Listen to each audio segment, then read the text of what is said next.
Ah, yes, nothing like sun combined with rain on your vacation out here in Spain. Going to be diving into Cleetus McFarland and the business aspect on currency and capital.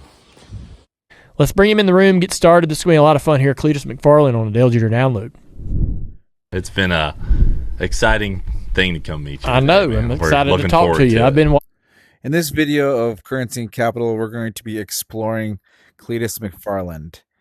And we're going to look at him from a business point of view because he owns a few different companies. Brakes, the Freedom Factory Racetrack. I'm not sure what G-Force is. I think it's the streaming service. I did hear rumors that he owns a parts distribution company, but I'm not entirely sure about that. In fact, we can watch this video. There's a lot of interesting things in this Dale video that he hasn't really covered in other podcasts, which I think are cool. He's not even 30 years old. Jesus. And, you know, he asked Dale for advice, and reading between the lines, Dale was like, you know, I'm not going to give you advice.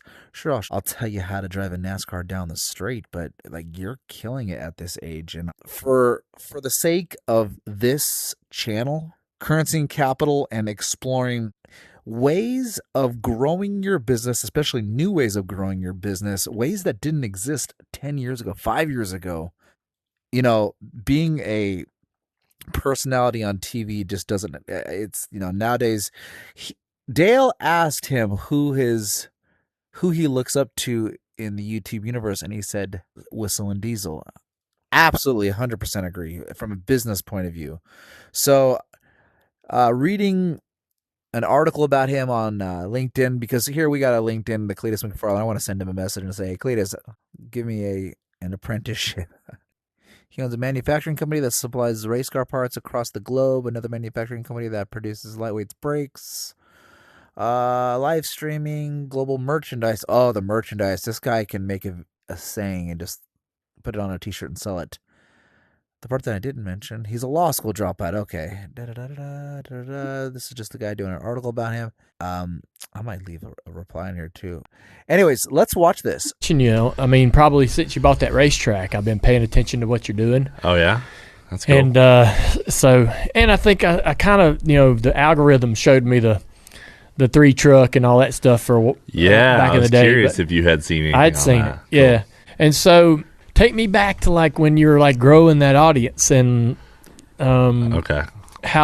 What was the motivation? I wish I can get to a lot of the interesting stuff. In fact, I might even fast forward it, but this whole thing is just interesting.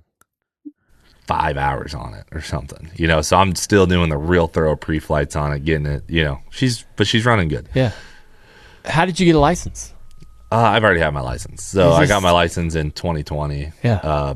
Just because I've always loved helicopters. I was making videos with them when I was a kid, you know. Look at that. He's like, well, oh yeah, you got a helicopter license too? Oh yeah, of course you do. And now that I had a little bit of money, I said, I'm getting me a helicopter. Yep. So the MD was just... So Cleetus, just right off the bat, can make an interesting video out of... Now, I don't know if it's his charisma, but he just... It's interesting. So write that down for your notes. I mean, I wonder how many difficult people he has encountered, and he still keeps his attitude the same. I say to Maddie, I go, hey, like, this is a call I just got. She's giving me the look, which, you know, you have a wife, the look of you're about to leave home for a while, a couple of days. Yeah. Huh? Oh, so now he's talking and I just said, now he's talking about the to the Carolinas, and then he helped out a lot of people with this helicopter. We're cruising in, you know, and all of a sudden, because we've been hauling insulin around and stuff, and I love it. Botch this it. is rare. Nobody ever has any questions for me. All right, what is the best piece of advice you could give someone entering NASCAR on the driving side? On the driving side, don't do what you don't know. Yeah, I like that. All right. Best piece of advice you give someone entering NASCAR on the business side? You can spend a lot of money really quick, right? And it's not always necessary. The best advice that I got in racing, I started a race team, and Kevin Harvick told me to keep the parts room locked. That's a good one. Yeah, and so there's two things that can run up the cost. That's interesting that he gave that look. You may not have to deal with Let's look at that again. this specific. Keep the parts room locked. He's looking at squirrel, as there has been something that has happened in the past. That's just me reading into this. That's a good one. Yeah, and so there's two things that can run up the cost, and you may not have to deal with this specifically, but it's metaphorically true. I keep my parts guy is not allowed to let anybody walk in there. They walk up to the counter. They have an invoice in their hand for everything they need, and the door stays locked. I have to knock on it to get through it. Wow. And the radio truck at the racetrack, headsets, radios, earplugs, all that stuff, and any kind of parts truck at the racetrack, there's no open ticket. It's locked. Yeah. All right, so let's talk about the racetrack. Yep. This is Was important. DeSoto? It was original? formerly known as DeSoto, now the Freedom Factory. It's you got the oval track and the drag strip. Yes, sir. I own 50% of the drag strip, and then I own the oval myself. So why did you want to buy that? Were you looking for a place to operate, and it just so happened to also be a racetrack, and you're like, Yeah. well, damn, that's kind of a bonus? I wasn't really looking for a racetrack. Like Where were you living then? Tampa. How So- did you get to Tampa? Well, the drag strip. I lived in Tampa because I went to University of Tampa. So you moved from where you were born I said, and went to college, and you stayed. I went to college in Tampa and Right. stayed because, Stayed. you can do car stuff all year round. Okay. And so when did you find the track? I found the track the drag strip I just went to automatically when I moved to Florida. Mm-hmm. So it was about an hour drive. And when the YouTube stuff started getting, busier, and like, I'm sure you've seen the video where I got pulled over in the 3 truck. Yeah. That stuff was starting to get frowned upon by YouTube ads, things like that. What do you mean? Yeah, like if you go out on the street and just do straight illegal stuff. activities, YouTube and tries to. it's kind of hard to not do it, when you're doing the content that I do. Mm-hmm. I was like, man, I need a playground, and I was working with the drag strip Wait. owner. So YouTube will frown on that and try to. It's a bad look for all your sponsors and Yeah. stuff, and Gotcha. you don't want to hurt somebody, Yep. whatever. So we it didn't click at all, but the DeSoto had been sitting there for years, shut down because several reasons: bankruptcy a couple times, a driver that passed away, things like that. So I drove by. I mean, the place was a dump. But one day it clicked in my brain as I started doing these burnout events called Cleetus and Cars. I was like, man, if you think about it, it's just a little stadium. If it had a burnout pad in the middle, it'd be a little burnout stadium. Mm-hmm.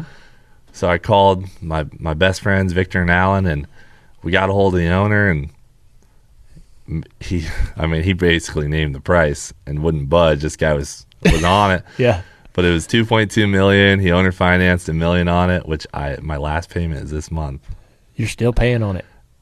Well, the owner finance part, yeah. And then Alan loaned me $400,000. You didn't have this money. I didn't have the money, and then I sold my Porsche Turbo S that I had, 2011. Like, we just sold everything we had, gathered it all up, and I literally went to that closing with everything I had. Damn it. Every dollar I had, and this was December 19, and then COVID hit. Yeah, it's bad my timing. master plan of having all my fans out to Yeah. make some money really Took a while. really crushed me. Yeah. actually. So how did you?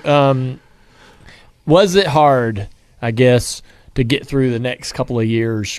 Well, with having basically, I can tell you that that month my IRS check bounced. My quarterly prepayment that I gave in December hit.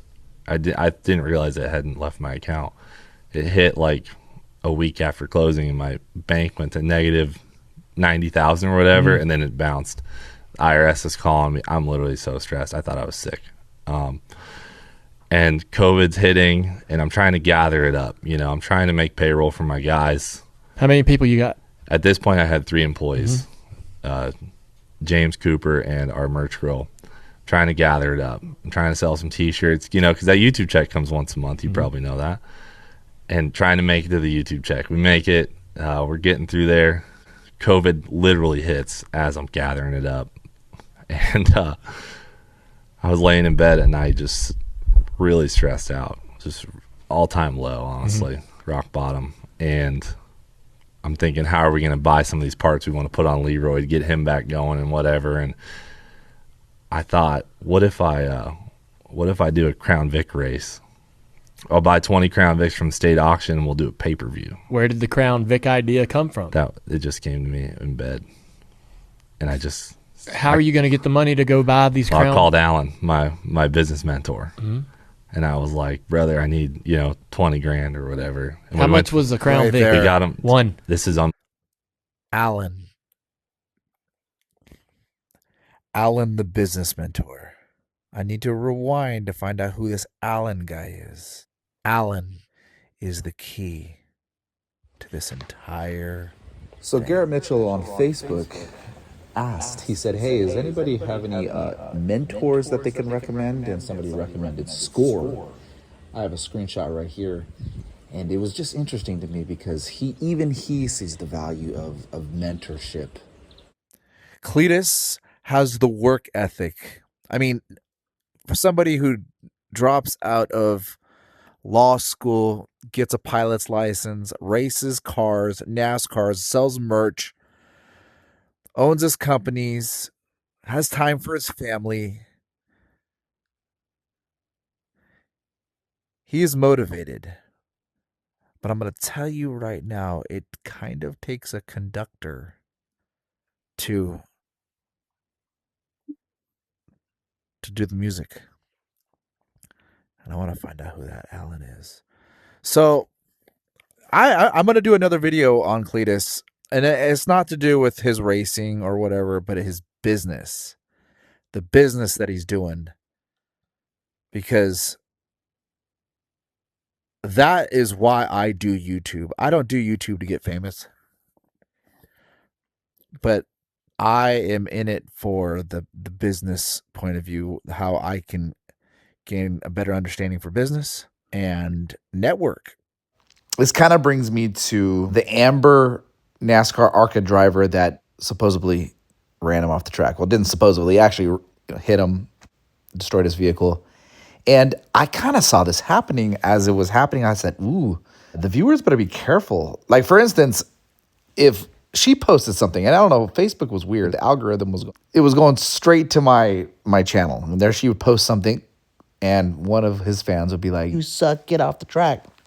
And I thought to myself, I was like, let's just, for the sake of, if I were to participate in that and say, oh, hey, Amber, you suck, the retribution to that, if Cleetus were to see it, might be to make an example out of me, to block me. This is something interesting when it comes to dealing with Cleetus, is how he views being a professional, how he views the right way to act.